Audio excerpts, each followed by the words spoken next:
I have the microphones boosted too, so hopefully you can hear me without anything, Okay.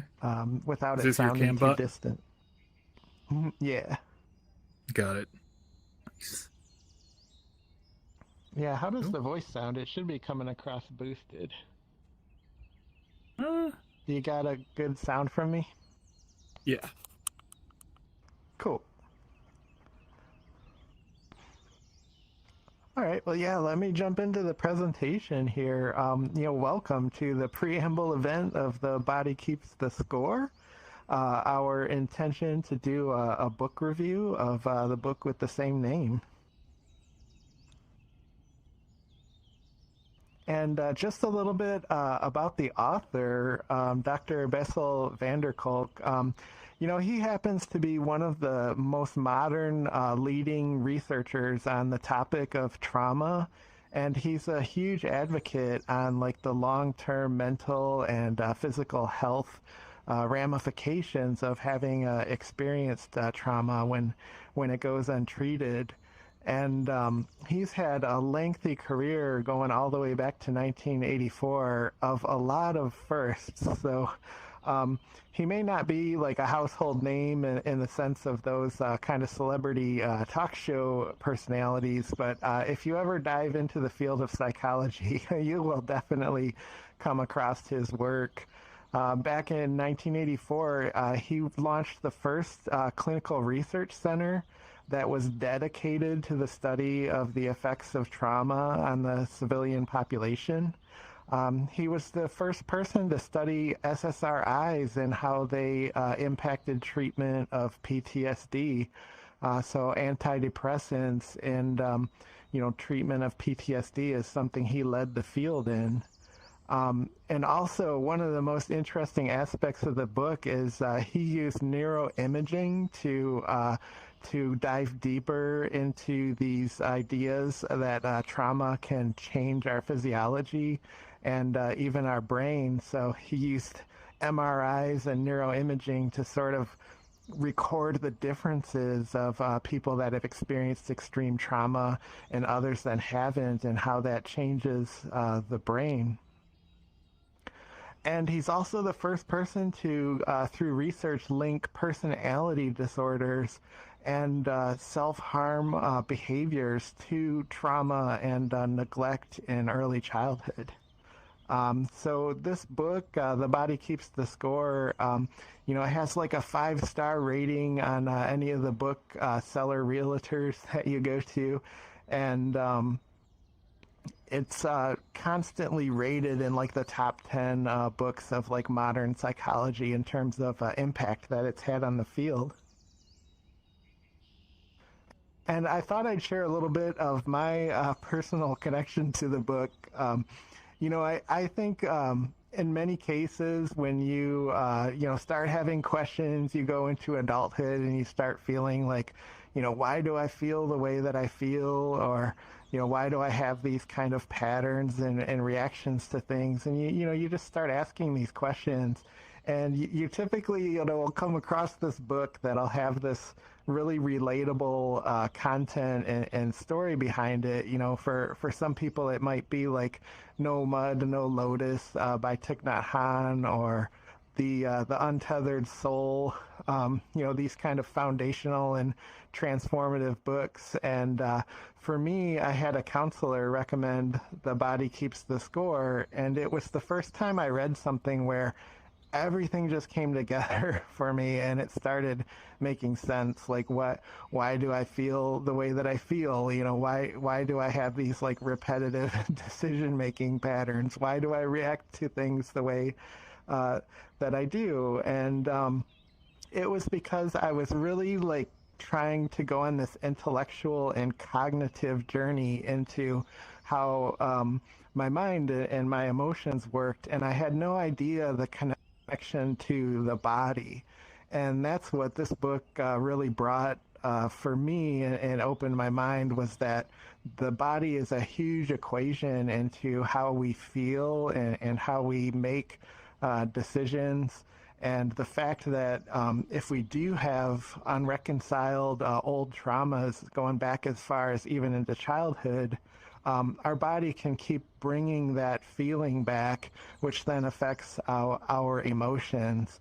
And I had no idea about that process. I was always like, I can just think my way through this, having no idea of this kind of like cyclical process of the body keeping, bringing back these remembered traumas. So I learned that, you kind of struggle to think your way through what is ultimately a body problem if you have these unreconciled traumas.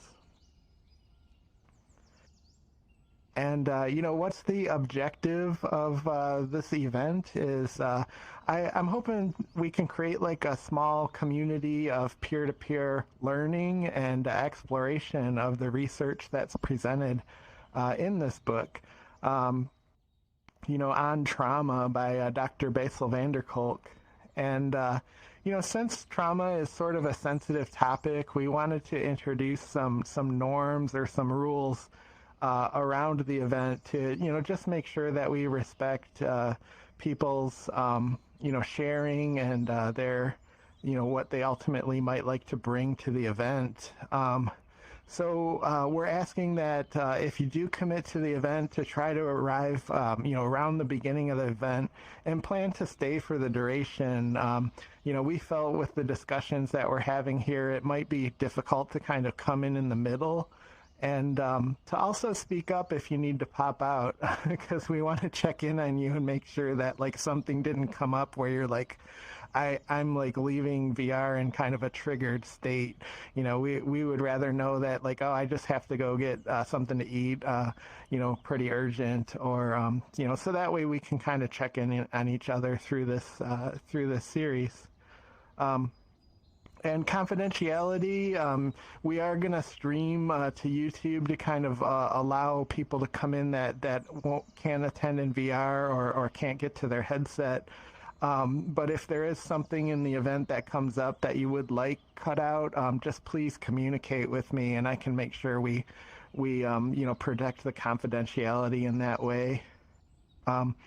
And I and you statement hygiene is also something we'd like to advocate too. Is when you're presenting commentary and there could be some back and forth, you don't want to use like you statements because it can feel very judgmental and sometimes cause a little bit of unintentional harm. So you always want to use the I statements, like I feel or I think what I heard, and it really helps further those kinds of discussions. And we'll have a raise hand tool in the environment as well. So, that way we can kind of prevent like any of those tennis match types of discussions that can pop up, and, go in like an orderly type of share. And, just wanted to make sure, that we all understand too that this is not therapy. Nobody here is a professional offering therapeutic closure to unreconciled traumas. It's not a replacement for therapy. We're just mental wellness enthusiasts that are looking to explore these topics together. And please, like, don't try to fix or offer advice to, some people can bring up some pretty personal things, and, we don't want to say, like, oh, I've dealt with that, because, they might be telling you about something that's been on their mind for 20 years for the very first time, and like, you don't really want to just say, like, oh, here's this, like, 2-sentence fix for that 20-year problem. So to keep each other, safe and moving forward, and to keep the event productive, we just have some rules in place. And finally, just if you are open to feedback and advice, just invite that in your statement and say, hey, by the way, I'm open to feedback or questions on what I've shared. And with that, what I hope we achieve is, from a community standpoint, a lot of us are very frequent attenders of different VR communities. Some of us even lead events.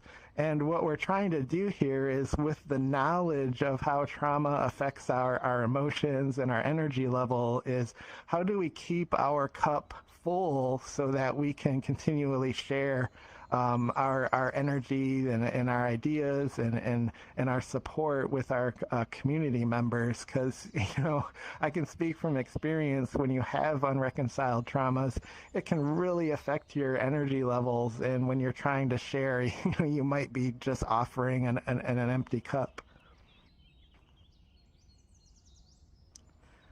And I'm also a little bit of a psychology geek. I enjoy the topic of psychology and the field and the new breakthroughs and research. And here's kind of like why I like the field so much is, mainly is because it's so new. Like, if you think about somebody famous from the field like a Sigmund Freud, who goes back to almost the beginning of the field itself, he died less than 100 years ago. And top concepts like Maslow's hierarchy, those are from as recent as 1943, just several decades back. Cognitive behavioral therapy, which if you've gone to counseling, you've probably been exposed to CBT as a treatment option for depression. And that's from the 1960s and 70s. So, around, some of us were just, born around that time. So, I mean, it's within our lifetimes. One of the newest research areas is on the vagus nerve, called polyvagal theory, studying the nervous system and how our brain is connected to our body, which is a lot of the foundational research that we're going to dive into in this book. And I really love the modern practicality of the psychological space too, like this statement. There's these common sense kind of colloquialisms popping up. This famous author, he said, before you diagnose yourself with depression or low self-esteem, first make sure that you are not, in fact, just surrounded by assholes. Which I think is just a really, really deep wisdom if you stop and think about it.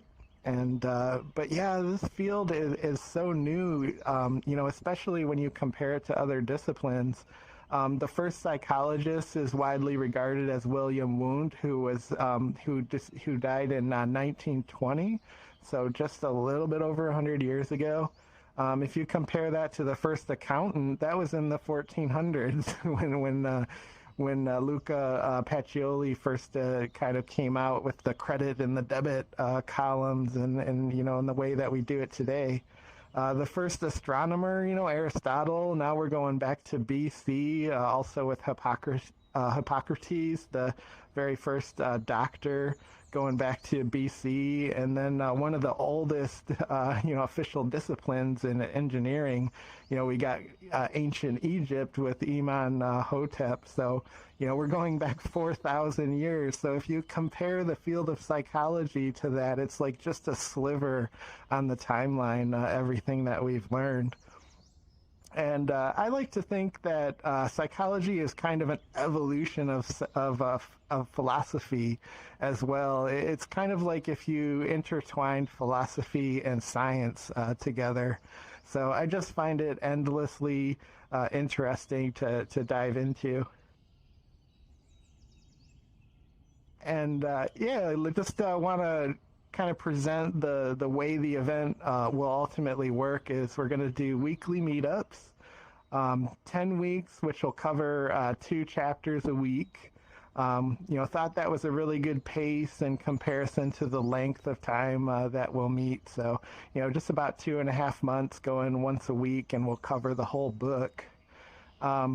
The event's going to start out with about 20-ish minutes of like structured presentation, just to kind of rehash the topics that were within the 2 chapters.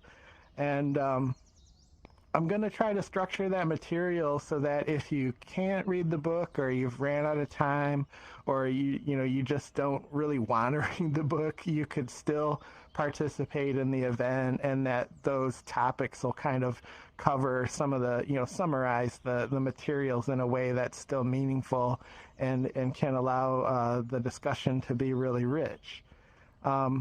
If you want to find the book, and is that a hand raise there, Cloud Dragon? I just want to check. Okay, yeah, let me get you up on the screen here too, so we can see you out there. So my battery's gonna die soon, and I just wanted to give this just sounds awesome, and I would love to be a part of it. So that's one thing I wanted to mention. The other thing is I think you should put confidentiality first in the recommendations, because confidentiality is super duper important for establishing a safe space. And I was thinking something that would help in terms of having a sort of publicly streamed segment. You could also maybe have like a private segment, so that would like remove the work that you would need to do to edit out things that might be sensitive, or maybe people forget that they forget to mention that, like, oh, this is maybe something sensitive, because once people are getting to this kind of talking about things, things can just come out. And I think, yeah, in addition to confidentiality, the other thing that you should lead with is that this is not therapy. At being a group of mutual support is fantastic. But knowing that we're not talking to, therapists, we're trying to grow. So I guess what I'm coming back to is that maybe like the first half or 3/4 of the session is public, and the end maybe you have like a sort of, I don't know, let people run around for a minute and then come back together and have sort of like a private sharing time. I think that could make it easier for you as the facilitator, and also make it have a clearer break between public and private parts of this, because I really do think it's great that you want to stream this. And just speaking of the chronic pain group, I'm definitely going to recommend that everybody checks this out, because I've been wanting to read this book for ages, and this is like the perfect opportunity. So I just wanted to throw in that little bit, my 2 cents, as it were. Oh, thank you so much for that feedback, because I think it generates a really good structure to the event. Like the first kind of structured part of the event can be streamed. And then when we get into the discussion, we cut the stream so that we just have kind of the private community discussion. Like that's a great idea, and I think we're definitely going to incorporate that. And yeah, I love the norms, the rules that you keyed in on there. That I think, let's bump those up in terms of importance, because the order does matter. Yeah, maybe we could offer before we cut the stream, like if anybody wants to contribute their comment like to the public stream, and then we'll cut it and go into a deeper, more private discussion. I love that idea. Awesome. Happy to help. And thanks for the support too. I wasn't sure, because like the event that I did last was like a TV show review with Star Trek, and I didn't know like if this was gonna resonate. But I'm so happy to hear that it really some others feel the same way. Thanks for letting me know. No problem. And yeah, before your battery dies, or if you need to pop out, just some recommendations on where to find the material too. This is such a popular and widely regarded book that most libraries have copies, so you could usually check it out at the local library. Book realtors also offer it, but I find it used on Facebook Marketplace and also eBay. If you want to pick up like a lower than retail copy and just have it delivered, or if you want to listen to it, it's also on Audible and Spotify. There are YouTube links that you can listen to, but I don't know if it's really like above board or just on there. If you do go that route, I just say, like, in good faith, maybe make a donation to Dr. Bessel van der Kolk's like foundation. He still collects money to do research, and he's still continuing and impacting his work on the field. And with that, yeah, if it does sound interesting and you'd like to participate, please find me on Discord or Facebook, or email me. Let me know of the interest. And I'd like to leave you with an inspirational quote, which is, if you cannot do great things, do small things in a great way, which I think is hopefully what we're trying to capture here in the spirit of this event. I like that.